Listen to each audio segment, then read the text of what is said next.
Love is supposed to be the most beautiful thing in the world. It is meant to bring warmth, hope, and strength. But for Toan and Diem, love became a silent battlefield, one where they were not fighting against each other, but against the very people who were supposed to stand by their side. Toan was a successful CEO, admired by his employees and praised by his business partners. On the surface, he had everything a man could wish for: wealth, reputation, and power. But every night, when the office lights dimmed and the city became quiet, his heart whispered a single name: Diem.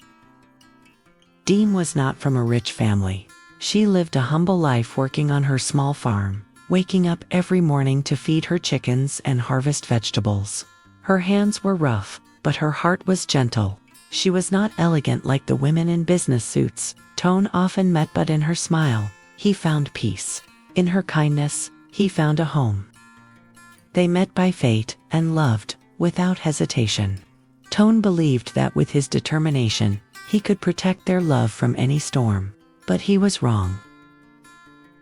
The first storm came from where he least expected: his own family. His mother refused to accept Diem, calling her too simple, too ordinary, not worthy of a CEO's wife. She wanted him to marry a rich, well-educated woman from a powerful family, someone who could help expand the company's influence, not a girl who sold sugarcane at the local market. Toan tried to explain. He said love was not a business deal. He said Diem may not be rich, but she was sincere. She may not wear diamonds, but she carried warmth. But to his mother, status mattered more than sincerity. The one person who should have blessed their love became the one who tried to tear it apart. Yet Toan did not give up.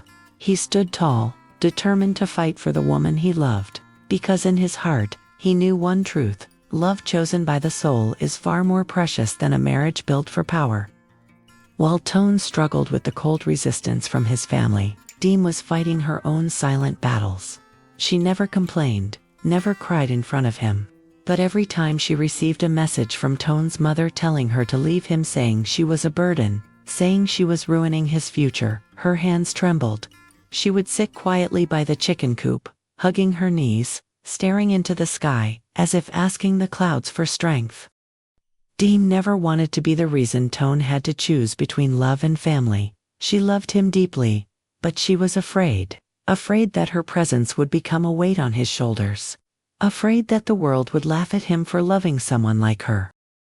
There were nights when she typed a long message to Toan, telling him to forget her, to find someone better. But before pressing send, she deleted everything. She could sacrifice herself for his happiness, but could she truly live without him? On the other side of the city, Toan sat alone in his office, staring at his phone, feeling that something was wrong. He knew Diem was hurting, even when she tried to hide it, and the thought of her suffering alone made his chest tighten with guilt. One evening, after finishing a long business meeting, he drove without thinking. Not to his luxury apartment, not to a high-class restaurant, but straight to Diem's little farmhouse. She was sitting outside, her head resting on her knees. The sunset cast a golden glow on her, but her eyes looked tired. Without a word, Toan walked over and knelt in front of her. He didn't want to stand above her. He wanted to be at the same level, equal, grounded, sincere. "Diem," he whispered, his voice trembling slightly, "I don't need the world to understand our love, but I need you to believe in me. I will protect us, no matter what it takes." Her eyes widened, her lips parted, but no words came out. She had expected resistance from him, maybe even doubt, but all she saw in his eyes was unwavering determination. In that moment, Diem realized something important. He was not just a man who loved her, he was a man who was ready to fight for her. And sometimes, that was stronger than any promise. But love alone was not enough to silence the world. Soon, rumors began to spread. Some people whispered that Diem was only with Toan for his money.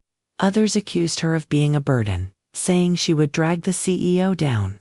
Even some employees at Toan's company questioned his judgment. How could a respected leader choose a farm girl instead of a woman from a powerful family? Toan heard the whispers. He saw the judgmental eyes, but he did not waver. Instead, he stood taller. During a company meeting, one of his executives made a careless comment, half joking but filled with malice. "Boss, when are you bringing your countryside fiancée to visit the office? We should prepare some chicken feed for her, right?" The room went silent. Toan slowly turned his gaze toward the man. His voice remained calm but his eyes were sharp like steel. "You can insult me," he said, "mock my leadership, criticize my strategies, but never disrespect the woman I love." The man froze. No one dared to speak. Toan continued, firmer this time. "Strength is not measured by status. Value is not defined by wealth. If any of you believe a person's worth comes from money, then you have no place in my company." Silence filled the room, heavier than before. Not out of fear, but out of respect. From that day on, no one dared to speak ill of Diem in front of Toan again.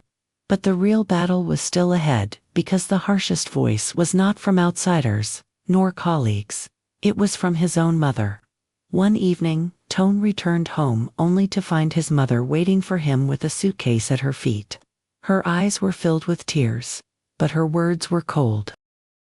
"Toan," she said, "if you choose that girl, then you no longer have a mother." His heart dropped. He had prepared himself to face criticism, rejection, even obstacles. But he was never prepared to be forced to choose between the woman who gave him life and the woman who gave his life meaning.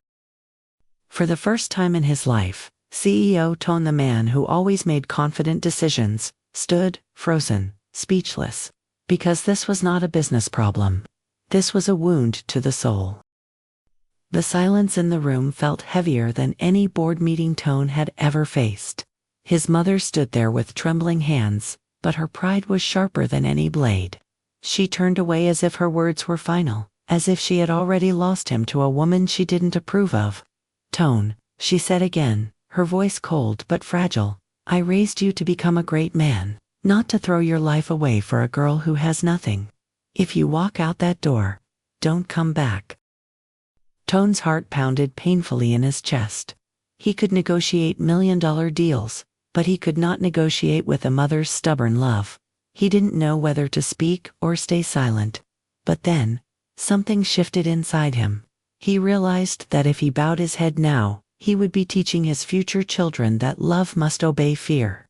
He would be teaching the world that status mattered more than kindness, that wealth was worth more than character. And that was not the legacy he wanted to leave behind. With a deep breath, Toan stepped forward not to argue, but to kneel. He knelt before his mother, his head lowered not in defeat, but in respect. "Mother," he said softly, "you taught me to be responsible. You taught me to protect what I believe in. Today, I am doing just that." His mother's eyes widened, but she remained silent. "I am not choosing between you and Diem," Toan continued. "I am choosing honesty. I will not abandon the woman I love just as I will never abandon you. My heart has space for both." Tears slipped down his mother's face, even though she tried to hide them. But pride is a powerful armor.